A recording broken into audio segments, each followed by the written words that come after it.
there, this is Turlo Lomon, and I'm going to be giving a tour of my Minecraft Feed the Beast Unleashed for version 1.6.4, my little base that I built. To start off with, this is the tower that we came across while exploring. It was actually very close to spawn, so it worked out rather nicely. We did create a sugarcane field here. This house here was a failed attempt at getting some villagers to move in. I'm not sure what ended up with them. This is part of the Thaumaturgy 4 mod that's part of the package, where I have done my major spells. Over here is our portal to Twilight Forest. We haven't really explored there very much. This is mana beans, and as you notice, we're actually in an enchanted forest for a very small field. This was by importing silverwood trees and planting them here. This is some essence that we have growing, some cotton, because we seem to have a shortage of spiders around for some reason. And the inside. This is our general setup here. What we started off with. We completely refitted the entire castle to make it look cleaned up and nice. A bookshelf with leftover books. Up on top we built a little hut. This was a failed attempt at implementing rotary craft. We are just not generating enough power yet, but it is a start. At least the concept's there. This is a chunk loader. For some other parts that I wanted to show off to make sure they continue to work. And now the guts of our base. This base originally had one storage room below, which we took over and turned it into this. We built a second storage room below that for more miscellaneous storage. We have done a sweep and clear on the downstairs, so let me give you a brief tour of this. This is our test machinery, stuff we don't use very often or stuff we're currently testing. We have a little room I cleaned up with some lava. This is our hall of cakes. This actually room was inside the base when we found it. However, we had to eat the cake due to starving. Over here is our ore berry room.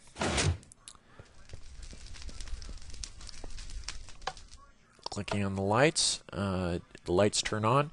I do have the gamma set up a little higher than I normally run the game at. That is specifically so that it is easier for you, the viewer, to see what we've done. The ore berries do grow better in the dark, so we have implemented this whole setup to maximize their growth. And any we come across, we relocate here. I also have some essence berries here. Turn off the lights and reseal it up. Okay, in the other wing.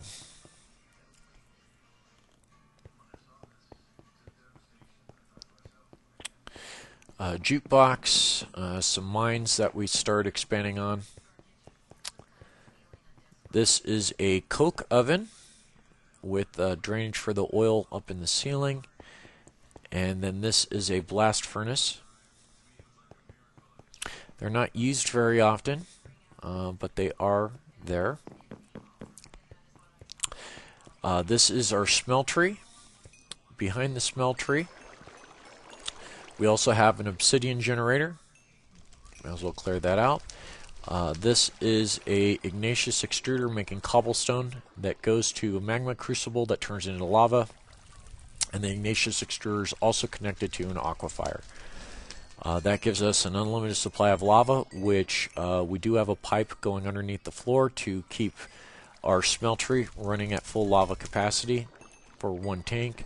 And in this area here, we have redstone furnaces, magma crucible, fluid transposer, induction smelter, 3 different blast furnaces of a different type, 3 different slag furnaces, Down here is our specific storage instead of generic storage. Everything is organized so that we can find it all easily. Above me is a saturation crystal. This is a regeneration crystal. These are 5 XP crystals we found, including an XP drain to drain our XP down into a tank below. This is an auto disenchanter and an auto anvil powered by monster essence. I'll be showing the mob grinding room soon enough. This is books that we're currently upgrading to their maximum capability. This is a pulverizer with an auto in and an auto out, so we can just dump in our ore and have it processed. This is a sawmill we used to use. Now I have it all automated. I'll be showing that.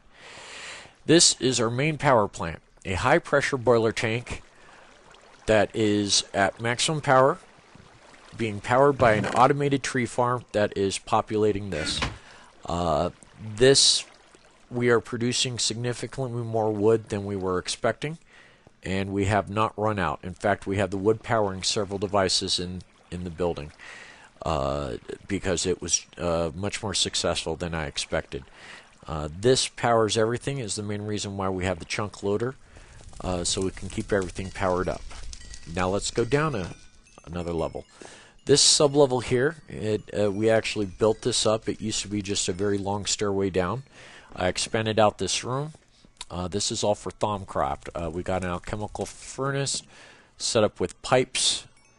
Over here we have a crucible with the alchemical construct on top so that we can easily make stuff. This is our research tables, libraries on different books that we come across to help us build things in the game, and our enchanting table. These items over here are for Mistcraft. They are specifically for making the books. Down here we have a couple books that we've explored out, an infinite water supply. This is our liquid storage area, similar to the setup upstairs. We haven't quite populated all of it, but we use it as needed. Over here, throughout the hallways, we have bookcases which have just the highest level enchantment possible on them, with signs indicating what item they're used for. This is our Thaumcraft essence storage. This is it's like a dining hall, I guess. We store surplus food in here. We have plenty of food. Food has not been a problem on this. Over here is some miscellaneous storage for Thaumcraft and other research things. Our nether portal. And give a brief little tour over here so I could show our alchemical lab. This is an infernal furnace, also with Thaumcraft. We have not used it, actually, at all after building it. This is our alchemical lab area. We have a brewing station. Here we're growing ender lilies, which will give us ender pearls. This is nether warts, and a lot more nether warts. Now, one interesting note, this base was built in survival on hard level. I'd like to point that out because I do believe this is pretty significant. We now need to go down a level. Okay, on this level we have several rooms. This room here, as you can see, the nodes, if I take off my goggles, you will not be able to see them very well. This is purely to power my wand, which is currently in my backpack.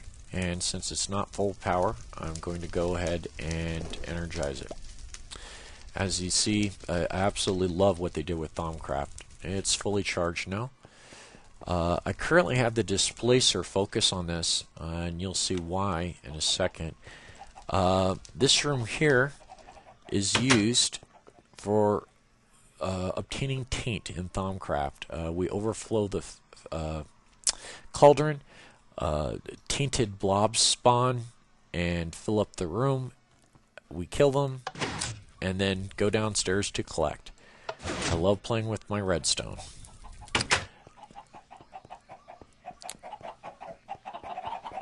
In this room here, we have chickens, just because.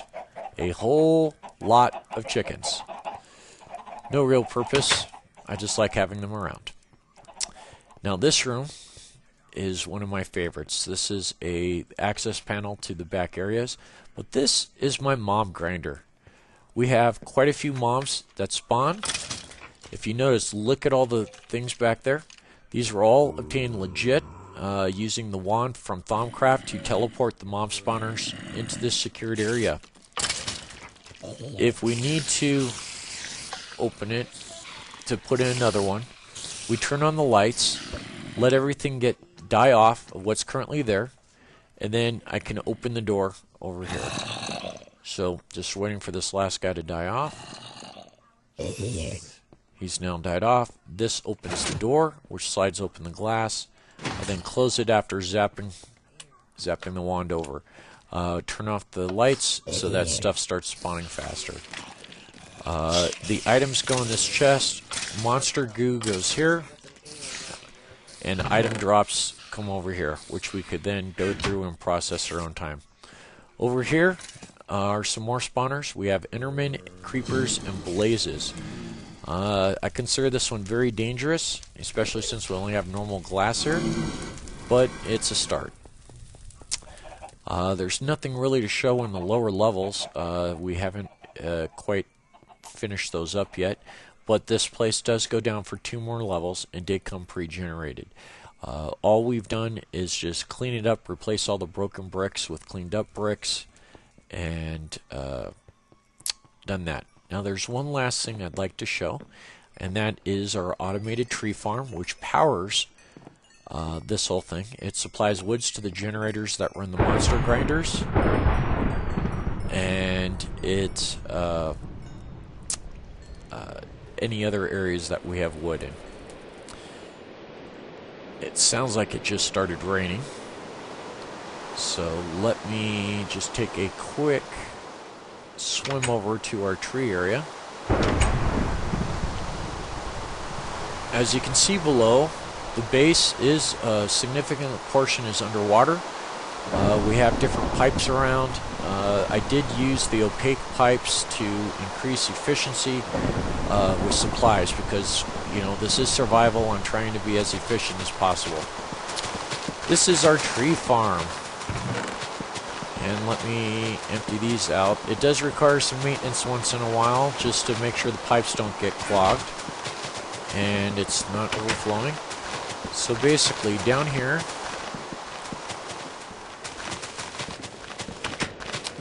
we have, this is the planter, that was the harvester upstairs. I'm just moving some stuff over faster. It goes into this box here. Take the apples out.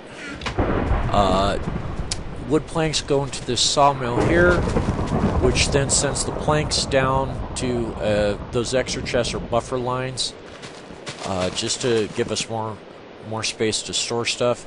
Sawdust goes to this automated workbench, which then will produce a compressed log, which then gets turned into charcoal here and then fed back into the supply line. Down below, the waste from the auto harvester goes to our hazardous waste material room. This room will wither you, hunger, and poison just by entering it, so that's why I have the warning sign. It boils down the toxic waste into these supplies here. So some of these get thrown into the line. This is just a basic setup we did in survival. We have recently found a second tower, and we're currently working on expanding that, except with the higher level of technology since we've developed it. So, this is my base in Feed the Beast Unleashed. I hope you enjoyed the brief tour, and I would love to answer any questions you have in the comments section below. Thank you very much, and have a great day.